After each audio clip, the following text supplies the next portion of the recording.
Y bien, como sabemos, el Estado peruano ha contratado a un perito forense, a un médico forense internacional, el doctor Juan Manuel Cartagena, para que elabore un peritaje de alto nivel que pueda sustentar la posición del Perú en la Corte Interamericana de Derechos Humanos, que está iniciando un proceso relativo a la muerte, entre otros, pero particularmente el caso complicado es el de la ejecución de Tito, de quien se dice habría sido ejecutado, digamos, extrajudicialmente, en frío, no habría muerto como consecuencia de la acción militar propiamente dicha. Doctor, ¿cómo estás? Buenas noches. Buenas noches. Bueno, voy de frente a la pregunta. ¿Tito fue ejecutado en frío o digamos, murió como resultado de la acción, del intercambio de disparos con el ingreso de los comandos? El informe médico forense en ningún momento puede pronunciarse sobre ejecuciones o no, dado que eso corresponde a la Administración de Justicia. Un informe pericial, una investigación médico-forense, lo que establece son las cuestiones médico-forenses relativas a la causa de la muerte y sus circunstancias. Es decir, si se trata de una muerte natural o violenta, si se establece la etiología médico-legal, homicida, suicida o accidental, la causa inmediata y fundamental de la muerte, la data, la forma rápida o lenta de producirse, el número de disparos, la distancia del disparo, la trayectoria.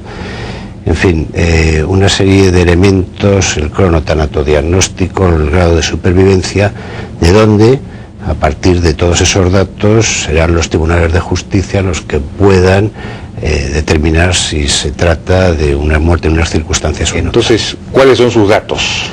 Los datos relativos al cadáver NN14 que se desprenden de los trabajos realizados en base a la documentación existente determinan que el disparo se produjo a larga distancia. ¿A larga distancia? ¿Cómo puede establecer eso? Se establece perfectamente desde el punto de vista médico-forense, claro, cuando existe ausencia de determinados signos, como la boca de mina de Hoffman, como la ausencia de quemaduras de primer y segundo grado producto de la llama, la ausencia de toda la onda explosiva o la ausencia de granos de pólvora sin combustión. Ahora, ¿no era eso lo que decía, por hecho, eso no lo establecía el informe del señor Baraybar, ¿no?, del médico forense peruano? Se refiere al informe de Snow y Baraybar. Sí, sí.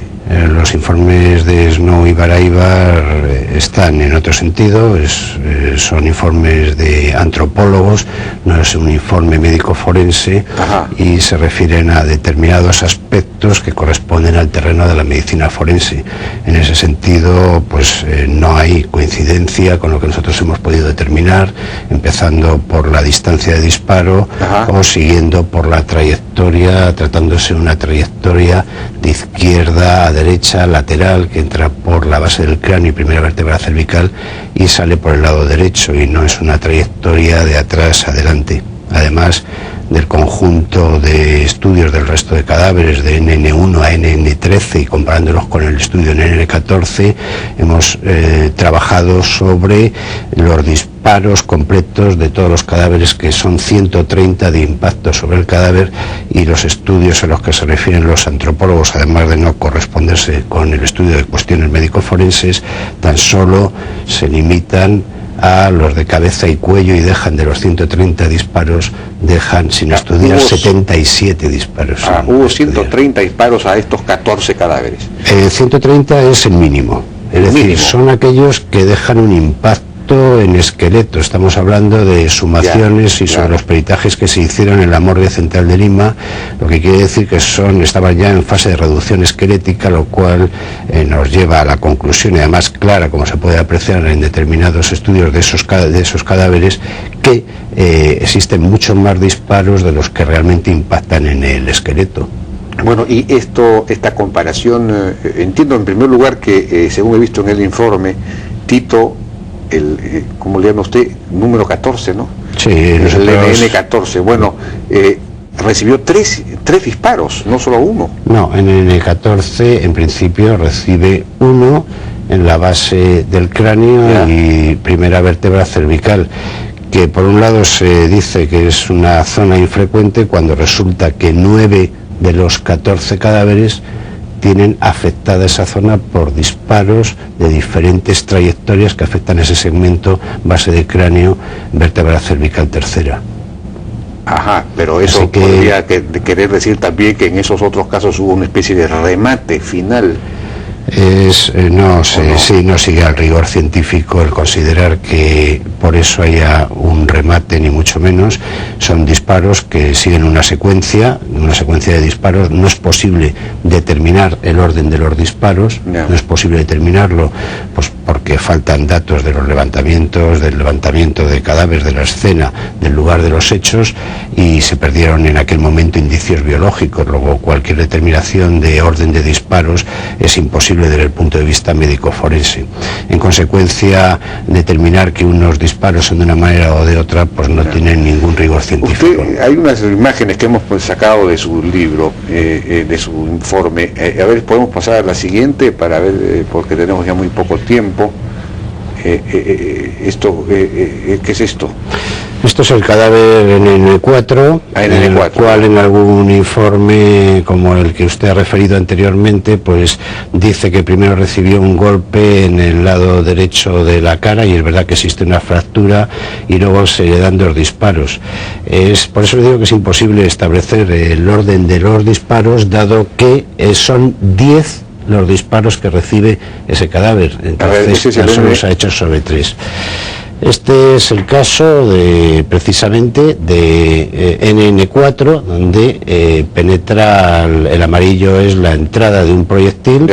Vean cómo es igual que el NN1, tiene el nivel de la base de cráneo con primera vértebra cervical y la salida del nivel de la rama mandibular. Otro de los disparos afecta a la altura de la nariz, y otro, como ve la trayectoria, entra a ese nivel, el mismo entra a ese nivel y sale en la parte parietal derecha. O sea que este señor recibió 3 disparos. No, este señor, el NN4, recibió 10 disparos. Ahí tiene la fractura, el golpe, y por tanto ese estudio antropológico tan solo hace referencia a la fractura y a 2 disparos. Se quedan 8 de los proyectiles sin estudiar.